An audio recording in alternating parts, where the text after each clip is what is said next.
kalapatids. What's up mga kalapatids? For today's video, titignan natin yung kalapate natin at kung dalawa na ba yung itlog niya. So, titignan na natin. Hintayin na natin mga kalapatids kasi nagkatako niyan. Hindi matanggal yung lock niya. So, yan mga kalapatids, nabalik ng mga kalapatids. Yun, titignan na natin yung kalapate at kung dalawa na ba yung itlog niya. So, mga kalapatids, tignan na natin. Ito na. Nanayin ko na mga kalapatids. At dalawa na nga ang itlog mga kalapatids. Tignan nyo. Malapit na.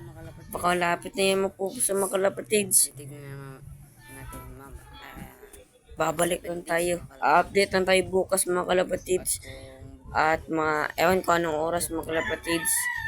So, update na ako. Goodbye.